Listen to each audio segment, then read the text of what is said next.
Video recording भी मिल जाएंगी इस तरह से। चलो, ये ऑलमोस्ट जो है हमें 1 घंटा लगेगा। इस सेशन पे हमें 2 बार ज्वाइन करना पड़ेगा। एक ये 40 मिनट का सेशन कंप्लीट होगा तो फिर हमें दोबारा ज्वाइन करना पड़ेगा। जैसे ही सेशन कंप्लीट होगा मैं फिर आप सारे लोग ज्वाइन कर लेना, क्योंकि जूम के ऊपर 40 मिनट की लिमिट होती है, इससे ज़्यादा हम कर नहीं सकते। सो चलिए स्टार्ट करते हैं जी।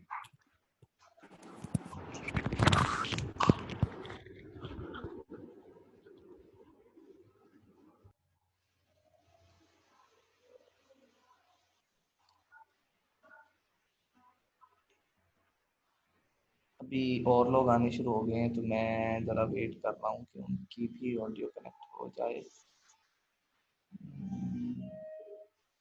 ये एक कोई नया यूज़र आया है, बनु अब्बास 6321। ये आप मुझे ना अपना नाम बता दीजिएगा। चलो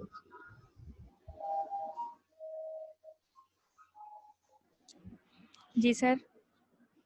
आप मुझे नाम बता दीजिए अपना, मतलब बानो बस। अच्छा चलो जी, चलो जी स्टार्ट करना है जी। हमने रिप्रोडक्शन इन एलजी से। मैंने आपको पहले भी बताया कि अगर कोई बंदा नया है तो मैंने वो पीडीएफ फाइल एक पहले शेयर की हुई है। यहाँ तक कि हम पेपर ए को डिस्कस कर रहे हैं। 3 चैप्टर हमने डिटेल में डिस्कस किए संडे को, और 4th चैप्टर से स्टार्ट किया था तो टाइम काफ़ी हो गया था, फिर हमने उसको वहीं पे क्लोज कर दिया। सो आज हम रिप्रोडक्शन की बात करेंगे जी। रिप्रोडक्शन आपको पता है 3 तरह की होती है नॉर्मली। सबको स्क्रीन नज़र आ रही होगी इस टाइम। चलो, तो एक पहली जो रिप्रोडक्शन की टाइप है वो आपको पता है वेजिटेटिव रिप्रोडक्शन होती है। अब एलजी एक बहुत डाइवर्स ग्रुप है और इसके अंदर ऑलमोस्ट 60 के करीब फाइलम है। तो हर एक के अंदर कुछ डिफरेंट मेथड्स हैं वेजिटेटिव रिप्रोडक्शन के। कुछ जो है उनमें सिंपल डिवीजन होती है। क्लोरोफाइटा के केस में मैंने एग्जांपल्स भी सामने लिखी हैं। इसके अलावा कुछ स्पीशीज हमारे पास ऐसी हैं जिनमें फ्रेगमेंटेशन के थ्रू उनकी वेजिटेटिव रिप्रोडक्शन होती है, यानी वो फिलामेंटल स्ट्रक्चर होती है उनकी, और वो आपस में से टूट जाते हैं और हर एक पार्ट फिर बाद में जो है वो एक पूरा ऑर्गेनिज्म बना देता है। तो स्पायरोजाइरा के केस में इस तरह होता है। फिर एक और मेथड है प्रोपाग्यूल्स का। इस तरीके के अंदर अलजी के की जो प्लांट बॉडी है उसके ऊपर कुछ स्पेशल किस्म की आउट ग्रोथ्स बननी शुरू हो जाती हैं, और फिर ये आउट ग्रोथ्स जो हैं वो पूरे के पूरे प्लांट में कन्वर्ट हो जाती हैं। एक लास्ट हमारे पास जो मेथड है वेजिटेटिव रिप्रोडक्शन का, दैट इज ट्यूबर्स। ट्यूबर्स भी एक खास किस्म की आउट ग्रोथ है। इनके बारे में खास बात ये है कि ये डेली बेसिस पे बनती हैं प्लांट्स के अंदर, सॉरी एलजी के अंदर। अ, तो ये 4 मेथड है हमारे पास वेजिटेटिव रिप्रोडक्शन के हवाले से जो एलजी के अंदर होती है। अभी ये थोड़ा सा मेरे पास इंट्रोडक्शन का पोर्शन है, उसके बाद मैंने चले जाना है फाइलम्स के ऊपर। तो जो बुनियादी तौर पे हमारा फोकस होगा वो फाइलम्स होंगे, क्योंकि हर फाइलम के हवाले से वहाँ पर फिर हम स्पेसिफिकली डिस्कस करेंगे कि यहाँ पर कौन कौन सी टाइप है वेजिटेटिव या एसेक्सुअल रिप्रोडक्शन की या फिर सेक्सुअल रिप्रोडक्शन की। अगर हम एसेक्सुअल रिप्रोडक्शन की बात करें तो काफ़ी सारे मेथड हैं। इनमें पहला मेथड जो ये एलजी यूज़ करते हैं वो है जी ज़ूओस्पोर्स का। ज़ूओस्पोर्स के बारे में 2-3 मैंने बड़ी इंपॉर्टेंट बातें यहाँ लिखी हैं। एक चीज़ तो ये है कि मोटाइल स्पोर्स होते हैं। हर एक ज़ूओस्पोर के साथ 2 फ्लैजेला लगे होते हैं, तो हम इनको बाई फ्लैजिलेटेड स्पोर्स भी कहते हैं बाज़ दफ़ा। और ये ज़्यादातर फंजाई में मौजूद होते हैं। हम फंजाई के जो भी ग्रुप डिस्कस करेंगे उसमें आप लोग देखोगे कि ज़ूओस्पोर उसमें मौजूद है। अच्छा जी, इसके अलावा एक और टाइप होती है जी फंजाई की, सॉरी एलगी की, जी के स्पोर्ट्स की, वो है अप्लानोस्पोर्स। अब ये सवाल बहुत ज़्यादा आता होता है कंपेटिटिव एग्जाम्स में कि ज़ूओस्पोर्स और अप्लानोस्पोर्स में क्या फ़र्क है। पेपर इंटरव्यू में भी पूछ लिया जाता है। तो ये दोनों स्पोर्ट्स हैं तो एलजी के, और दोनों ही एसेक्सुअल रिप्रोडक्शन करते हैं। बट इनमें मेजर फ़र्क ये है कि जो अप्लानोस्पोर्स हैं वो नॉन मोटाइल होते हैं, वो मूवमेंट नहीं कर सकते, उनमें फ्लैजेला नहीं होते। और जो ज़ूओस्पोर्स हैं उनमें फ्लैजेला होते हैं और वो मोटाइल होते हैं। तो ये बात आपने याद रखनी है। मूविंग ऑन, एक और डिफरेंट टाइप की स्पोर्ट्स होती हैं एलजी के अंदर जिनको हम कहते हैं हिप्नोस्पोर्ट्स। हिप्नोस्पोर्ट्स का करेक्टर ये है कि इस केस में जो एलजी का सेल होता है वो एक थिक वॉल क्रिएट करता है। अब इस बात को समझे कि वो थिक वॉल्स क्रिएट कर रहा है। सेल थिक वॉल्स क्रिएट करेगा तो हिप्नोस्पोर बनेगा, और इस हिप्नोस्पोर की जो स्ट्रक्चर होती है वो ऑलमोस्ट राउंडेड होती है। अगली टाइप है हमारे पास अकाइनेट्स। अकाइनेट्स और हिप्नोस्पोर्स में अब आपने फर्क अंडरस्टैंड करना है। मैंने अभी आपको हिप्नोस्पोर्स का बताया। अकाइनेट में जो ओरिजिनल वॉल सेल की पहले थी वही थिक हो जाती है। यानी अब आपको पता है कि अलजी के अंदर सेल वॉल पहले से मौजूद होती है। तो अकाइनेट्स के केस में क्या होगा कि जो सेल वॉल पहले से मौजूद है एलजी के अंदर वही थिक होना स्टार्ट हो जाएगी, और जब वो काफ़ी थिक हो जाएगी तो वो स्पोर बन जाएगी। इस तरह जो स्पोर बनेगा उसे हम अकाइनेट कहेंगे। और अगर सेल एक अलहदा से एक सेपरेट वॉल्स क्रिएट करे अपनी पहले वाली सेल वॉल के अलावा, और उसके बाद स्पोर बने तो हम उसको हिप्नोस्पोर कहते हैं।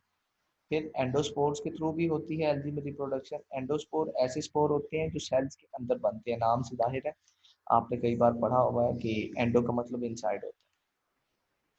और एक्सोस्पोर ऐसे स्पोर होते हैं जो आउटसाइड द सेल बनते हैं। ऐसे स्पोर्स जिनको सेल रिलीज कर देते हैं, जिनको एलजी रिलीज कर देती है, उनको एक्सोस्पोर्स कहते हैं। इसके अलावा एक ख़ास अलजी है जिसको बेट्रैकोस्पर्मम हम कहते हैं जी। उनके अंदर एक स्पेशल किस्म के स्पोर बनते हैं जिनको हम बोलते हैं मोनोस्पोर्स। अब इनका करेक्टर ये है कि ये सिंगल स्पोर्स होते हैं। यानी आमतौर पर अगर आप स्पोर्ट्स को स्टडी करो तो बहुत सारे केसेस में ऐसा होता है कि स्पोर्स ग्रुप की शक्ल में बनते हैं। एक स्पोरेंजियम के अंदर 100 200 300 स्पोर्स हो सकते हैं। लेकिन मोनोस्पोर्स का फर्क ये है, ये सिर्फ एक ही एलजी का ग्रुप है, बल्कि एक जेनरा आप कह लें बेट्रैकोस्पर्मम, उसके अंदर ये बनते हैं। और इनका करेक्टर ये है कि ये सिंगल स्पोर होते हैं और ये होते भी नॉन मोटाइल है। इसके अलावा लास्टली जो हमारे पास टाइप है वो है टेट्रास्पोर्स। ये चार चार नॉन मोटाइल स्पोर्स इकट्ठे होते हैं स्पोरेंजियम के अंदर, और ये फियोफाइटा के अंदर ज्यादातर हमें मिलते हैं। सेक्सुअल रिप्रोडक्शन पे अगर हम आए हल्दी के अंदर, तो चार डिफरेंट तरह की सेक्सुअल रिप्रोडक्शन हम पढ़ेंगे हल्दी के डिफरेंट ग्रुप्स में। नंबर वन है हमारे पास आइसोगैमी। आइसो का मतलब होता है सेम। इस सेक्सुअल रिप्रोडक्शन में मेल और फीमेल्स दोनों के गैमीट्स सेम होंगे, और उनकी स्ट्रक्चर भी सेम होगी और साइज भी सेम होगा। ये दोनों चीज़ें स्ट्रक्चर और साइज बिल्कुल एक जैसे, एक दूसरे से जो है वो आइडेंटिकल होंगे, मेल्स और फीमेल्स के गमीट। मैंने सामने लिखा है आर आर। अब यहाँ से मैं आपको ये बताना चाह रहा हूँ कि फर्ज कर लें अगर फीमेल्स का I'm sorry, अगर फीमेल्स का एक गैमीट स्मॉलर आ रहा है तो मेल्स का गैमीट भी स्मॉलर आर होगा। तो आइसोगैमी के केस में बिल्कुल इस तरह के सिमिलर किस्म के गैमीट्स होते हैं। दूसरी टाइप जो हमारे पास सेक्सुअल रिप्रोडक्शन की है वो है जी एनाइसोगैमी। अब इसमें स्ट्रक्चर तो सिमिलर होती है गैमीट्स की, लेकिन उनका साइज डिफरेंट होता है। एक जो गैमीट होता है वो स्मॉलर साइज का होता है और एक्टिव होता है, और दूसरा गैमीट लार्जर साइज का होता है और इनएक्टिव होता है। अब एक्टिव का मतलब ये है कि ये चल के जाएगा दूसरे गैमीट की तरफ जाइगोट बनाने के लिए या फर्टिलाइजेशन करने के लिए। और इनएक्टिव का मतलब ये है कि ये गमीट मूव नहीं करेगा, ये अपनी जगह पे मौजूद रहेगा। यहाँ पर मैंने आप देखिए एक आर छोटा बनाया है और एक आर बड़ा बनाया है। अब इसका मतलब ये है कि जो छोटा आ रहा है that is showing the male gamete, और जो बड़ा आ रहा है वो फीमेल गमीट को शो कर रहा है, क्योंकि उसका साइज बड़ा होता है। लेकिन आप लोग देखो कि स्ट्रक्चर इन दोनों की सेम है। नेक्स्ट है हमारे पास जनाब ओगेमी। अब ओगेमी के केस में फॉर्म्स यानी स्ट्रक्चर भी डिफरेंट होती है और साइज भी डिफरेंट होता है।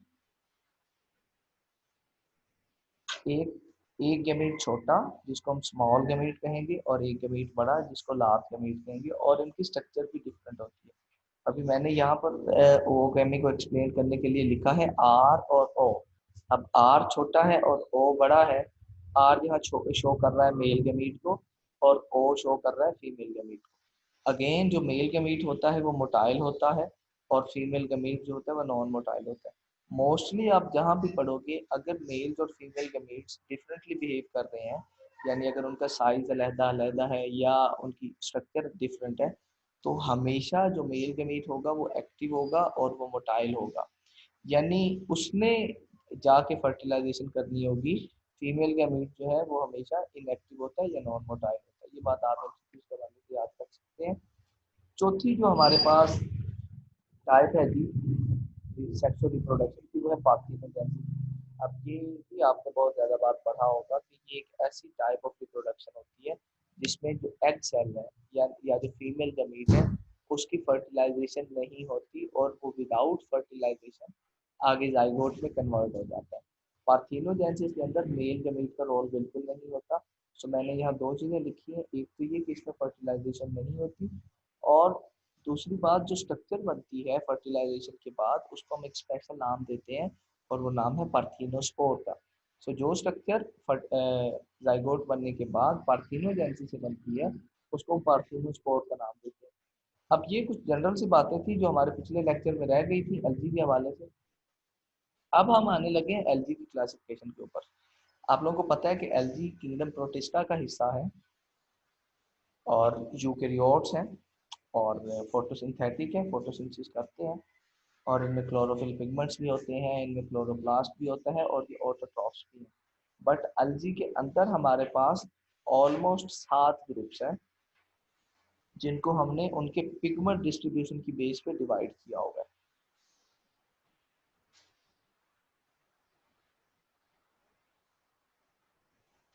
सो हमारे पास जो पहला ग्रुप है वो है जी क्लोरोफाइटा। ये एलजी की ग्रुप्स की मैं बात कर रहा हूँ। हम एक पूरा सब्जेक्ट पढ़ते होते हैं मास्टर्स में जाके जिसको फाइकोलॉजी कहते हैं। तो फाइकोलॉजी में आई थिंक जो है फाइकोलॉजी में हम ये सारे के सारे फाइलम्स को इन डिटेल डिस्कस करते होते हैं। सो मैंने पेपर ए में से कोशिश की है कि जो जो काम का मटेरियल है, जो जो लाइन ऐसी जहाँ से एमसीक्यू आ सकता है, जो जो कॉन्सेप्ट हमें काम आ सकता है, उसको मैं यहाँ पर इकट्ठा कर दूँ ताकि हमें बुक ना पढ़नी पड़े। अब पहली जो हमारे पास क्लास है या हम फाइलम जिसको कह सकते हैं दैट इज क्लोरोफाइटा। क्लोरोफाइटा के जो ऑर्गेनिजम्स होते हैं जनाब, इनका कलर ग्रीन होता है और 4 पिगमेंट्स हैं जो आमतौर पर क्लोरोफाइटा के अंदर पाए जाते हैं। क्लोरोफिल ए, बी, कैरोटीन और जैंथोफिल। पायरिनाइड इनमें प्रेजेंट होता है क्लोरोफाइटा के अंदर, और इनका जो रिजर्व फूड मटेरियल है वो स्टार्च है। अब ये मैंने जो जो बातें लिखी हैं ये आप लोग नोट कीजिएगा हर एक ग्रुप के अंदर।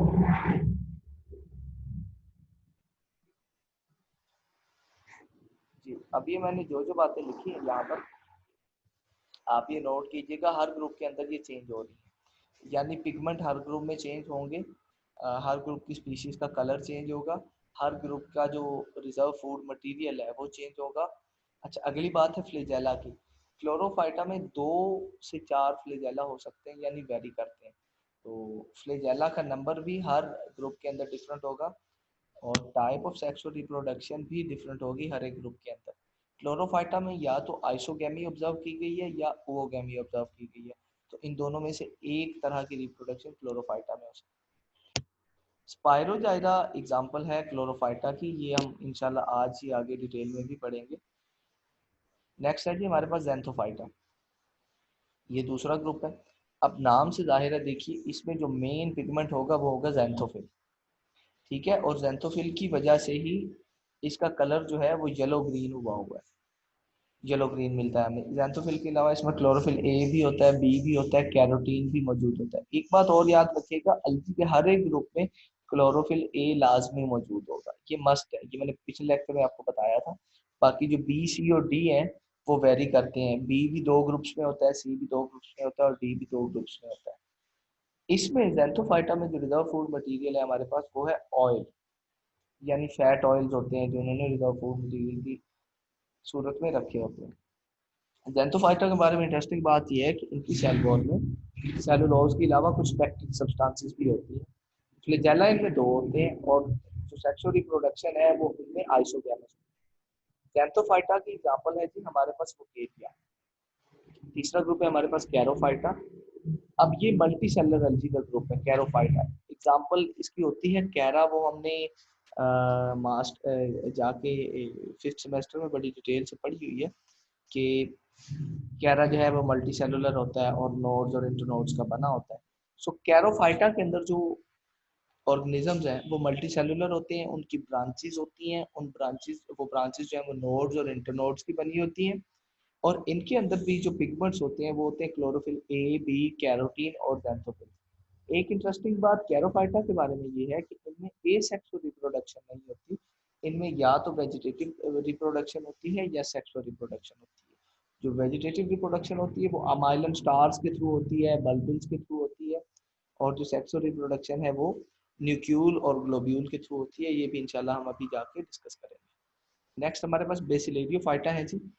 इनको हम कॉमनली डायटम्स भी कहते हैं।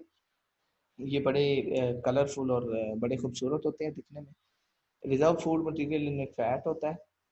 पायरिनाइड इनमें भी प्रेजेंट होता है। सेल वॉल इनकी जो है उसमें पैक्टिक सब्सटेंसेस भी होती हैं और सिलिका भी होता है। सिलिका जो है वो सिलिकॉन और ऑक्सीजन का आप एक मिक्सचर कह लें। और इनकी जो बॉडी है वो दो ओवरलैपिंग वॉल्व्स से बनी होती है। आपने पेट्री डिशेस देखी होंगी, तो एक पेट्री डिश को दूसरी पेट्री डिश के ऊपर चढ़ा दे तो उस तरह की स्ट्रक्चर होती है इनकी डायटम्स की। डायटम्स की एग्जांपल है हमारे पास पिनोलेरिया। अगला जो हमारे पास ग्रुप है जी दैट इज फियोफाइटा। इसको हम ब्राउन एल्गी भी कहते हैं। इनमें एक खास किस्म का पिगमेंट होता है जिसको कहते हैं फ्यूकोजेंथीन। अब ये फ्यूकोजेंथीन जो है इसका कलर होता है ब्राउन, तो उसकी वजह से इस एल्गी को हम ब्राउन एल्गी कहते हैं। इनके अंदर जो फूड मटेरियल होता है वो मैनिटोल होता है और लैमिनेरियम होता है। दो मेन फूड मटेरियल हैं जो इनके अंदर मौजूद होते हैं। फ्लैजेला जनाब इनके दो होते हैं लेकिन दोनों अनइक्वल होते हैं।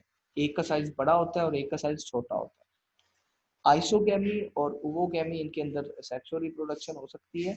और इनके बारे में खास बात फियोफाइटा के बारे में ये है कि इनका साइज बहुत बड़ा होता है। ऑलमोस्ट ये 25-25 मीटर से लेकर 30-30 मीटर तक के हो सकते हैं। सबसे बड़े एलजी जो है ये है साइज के हिसाब से फियोफाइटा है। इनमें इनकी एक एग्जांपल है जी हमारे पास कैल्प्स, KELPS। अब कैल्प्स का जो साइज है वो 50 मीटर से लेके 70 मीटर तक हो सकता है एक एलजी के ऑर्गेनिज्म का। नंबर 7 है हमारे पास रोडोफाइटा। इसको हम 6 है जी रोडोफाइटा, इसको हम रेड एलजी भी कहते हैं। इनके अंदर दो पिगमेंट होते हैं, एक होता है फाइकोइरेथ्रिन और एक होता है फाइकोसायानिन। जो फाइकोइरेथ्रिन है वो रेड कलर का होता है और फाइकोसाइनिन ब्लू कलर का होता है। यहाँ से मैं आपको याद करवा दूं, जब हमने साइनोबैक्टीरिया पढ़ा था लास्ट टॉपिक में, तो उसमें हमने देखा था कि उसको हम कहते थे ब्लू ग्रीन एलजी। अब साइनोबैक्टीरिया को ब्लू ग्रीन एलजी हम इसलिए कहते थे क्योंकि उसके अंदर फाइकोसाइनिन होता था और फाइकोसाइनिन का कलर क्योंकि ब्लू होता है तो वो साइनोबैक्टीरिया को एक ब्लूइश कलर भी देता था। तो उसलिए हम उनको ब्लू ग्रीन एल्जी कहते थे। अच्छा, फियोफाइटा की एग्जांपल हमारे पास लेमिनेरिया है, सॉरी रोडोफाइटा की एग्जांपल हमारे पास यहाँ मैंने मेंशन नहीं की, चलो। अच्छा, इनके अंदर जो फूड मटेरियल है ना वो है जी फ्लोरिडियन स्टार्च। ये एक खास किस्म का स्टार्च मॉलिक्यूल होता है और फ्लेजेला इनमें नहीं होते। सो पहला हम ग्रुप पढ़ रहे हैं, आप जरा ध्यान दें। पहले 5 ग्रुप हमने पढ़े, सारों में फ्लेजेला मौजूद थे, लेकिन this is the 6th group Rhodophyta. अब इसमें फ्लेजेला नहीं होते और इनमें जो सेक्सुअल रिप्रोडक्शन होती है दैट इज oogamous, यानी एक एग होता है और एक एंथीरिया होता है। दोनों की स्ट्रक्चर भी डिफरेंट होती है और उनका साइज भी डिफरेंट होता है। लास्ट वन हमारे पास है यूग्लिनोफाइटा।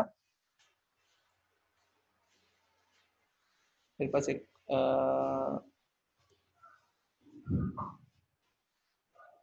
हाँ जी, इसकी एग्जांपल है पॉलीसाइफोनिया, एग्जैक्टली जी।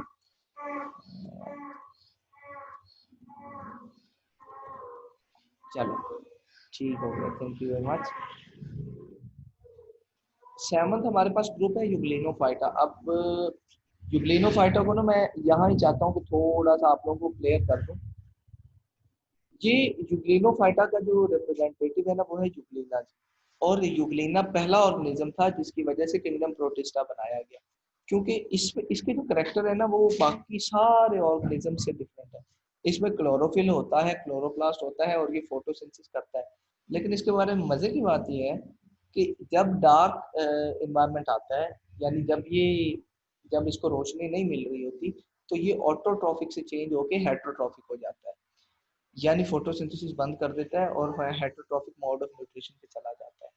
तो इसके लिए साइंटिस्ट को बहुत देर तक समझ ना आई कि हम इसको किस में डालें। भाई ये तो जब डार्क पीरियड होता है तो ये हेटरोट्रॉफिक हो जाता है, तो अब इसको हम एनिमल्स के साथ करें क्लासीफाई या प्लांट्स के साथ करें। तो अब अल्टीमेटली इसको एलजी के साथ क्लासीफाई किया गया हुआ है। और इसके बारे में एक और इंटरेस्टिंग बात यह है कि इसमें सेल वॉल नहीं होती। So this is the only group of LG आप कह लें, और this is the only group of photosynthetic organisms जिसमें सेल वॉल नहीं होती। इसमें फ्लैजेला की तादाद 1 से 3 तक हो सकती है, और सेक्स और रिप्रोडक्शन भी यूग्लिनोफाइटा में नहीं होती। एग्जाम्पल मैंने इसकी लिखी है जी, यूग्लिना। अब ये 7 फाइलम है एलजी के, जिनके बारे में हमने जो उनके डिस्टिंग्विशिंग पॉइंट्स थे 5 5 6 थे वो हमने डिस्कस किए हैं, और मुझे उम्मीद है कि यहाँ से एमसीक्यू आने के काफी चांसेस है। अब जो बता ये समझता है ना जी कि मैं आगे फाइलम्स में जाके यानी फाइलम्स को कंप्लीटली अंडरस्टैंड नहीं कर सकता, या उनके जो रिप्रेजेंटेटिव्स हैं उनमें से हर एक की जो करेक्टरिस्टिक्स हैं वो मुझे याद करनी मुश्किल है या मुझे अंडरस्टैंड करना मुश्किल है, तो वो ऐसा भी कर सकता है कि अपने एलजी वाले टॉपिक को यहाँ पर ब्रेक लगा दे और आगे माइकोलॉजी पे मूव कर दे, यानी रिप्रेजेंटेटिव्स को ना पढ़े।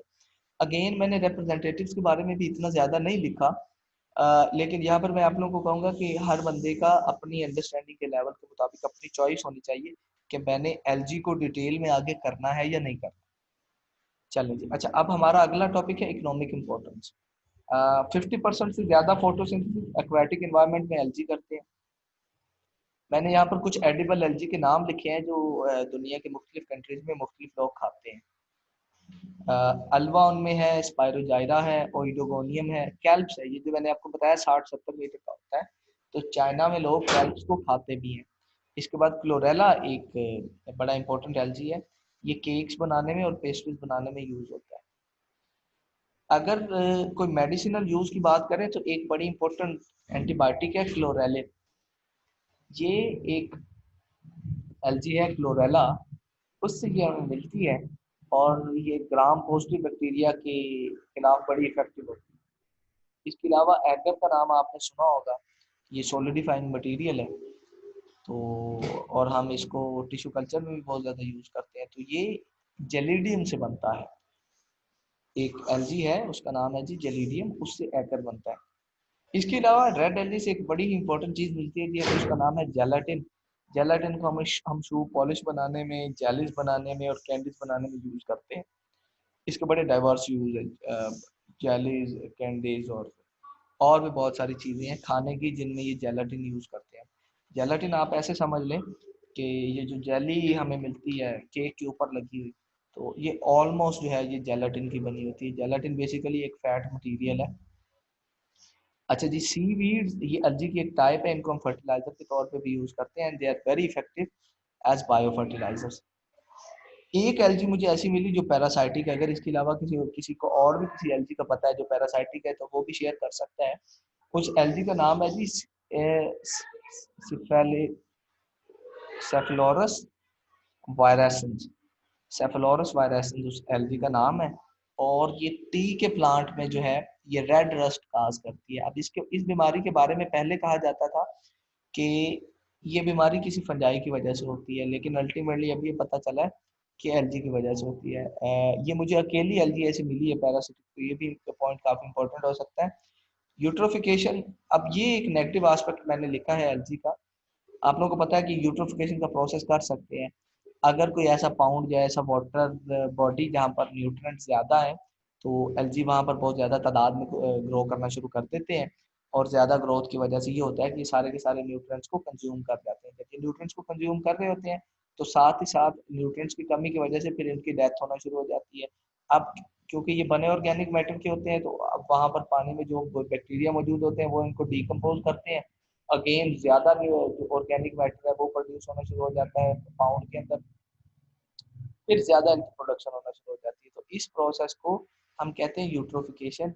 इन एलजी की एक्सेसिव ग्रोथ की वजह से जो बाकी हमारे पास ऑटोट्रॉफिक स्पीशीज होती हैं एक्वेटिक इन्वायरमेंट के अंदर, उनकी ग्रोथ बहुत ही कम हो जाती है। तो अल्टीमेटली उस वाटर बॉडी में जहाँ पर ये यूट्रोफिकेशन का प्रोसेस हो रहा होता है, वहाँ पर इन एलजी की बहुत ही ज्यादा प्रोडक्शन हो जाती है और इस चीज को हम बोलते हैं अल्गल ब्लूम। वहाँ पर बाकी सारी की सारी जो वेजिटेशन है वो खत्म हो जाती है और ये सिर्फ ये एलजी वहाँ रह जाते हैं। इस प्रोसेस को हम बोलते हैं एल्गल ब्लूम। अब मैं आ गया हूँ डिवीजन्स के ऊपर। डिवीजन्स हमारे पास 7 हैं। पहली डिवीजन है जी हमारे पास क्लोरोफाइटा। ये करेक्टर जो मैंने ऊपर लिखे थे वही मैंने नीचे लिखे हैं, मैं ताकि आप लोगों की याद दहानी हो जाए दोबारा। हमने कहा था कि ये ग्रीन होते हैं, क्लोरोफिल ए है, बी है, जेंथोफिल है इनमें, और इनके अलावा कैरोटीन भी है। तो मल्टी सेलुलर होते हैं जी ये। अच्छा, यूट्रोफिकेशन में रिपीट कर देता हूँ दोबारा। मैंने कहा कि जिन बाजुकात ऐसा होता है कि जहाँ पर एलजी मौजूद होते हैं जिन पॉन्ड्स के अंदर। अच्छा जी, टाइम 1.5 मिनट रह गया इस मीटिंग का, इसके बाद आप लोगों ने फौरन ज्वाइन कर लेना है, रेस्ट नहीं करनी, मेरे पास भी टाइम थोड़ा है।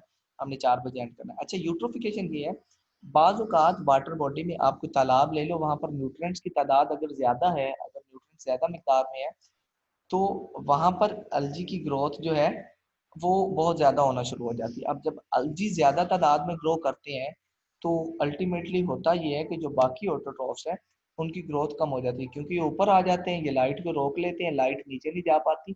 नीचे वाले ऑटोट्रॉफ जो है वो मरना, उनकी डेथ होना शुरू हो जाती है। अब क्योंकि उनके अंदर फोटोसिंथेसिस नहीं हो रही, वो डाई करते हैं, पहले वाले जो न्यूट्रिएंट है ये कंज्यूम किए जा रहे हैं, बाकी जो प्लांट्स या बाकी ऑटोट्रॉफिक ऑर्गेनिज्म मौजूद है उनकी डेथ हुई जा रही है, क्योंकि उनकी ग्रोथ हो नहीं रही। अब जैसे ही उनकी डेथ होती है, पानी में बैक्टीरिया मौजूद होते हैं, वो उनको डिकम्पोज करते हैं और उनको भी कन्वर्ट कर देते हैं ऑर्गेनिक मैटर के अंदर।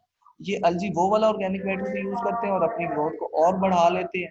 अब अलजी की ग्रोथ बढ़ती जाती है उस तालाब के अंदर, और बाकी जितने भी हमारे ऑटोट्रॉफ्स हैं उनकी ग्रोथ ऑलमोस्ट खत्म होती जाती है, कम होती जाती है। तो इस प्रोसेस को यूट्रोफिकेशन कहते हैं, और अलजी के इस डाइवर्स ग्रोथ को हम अल्गल ब्लूम्स कहते हैं।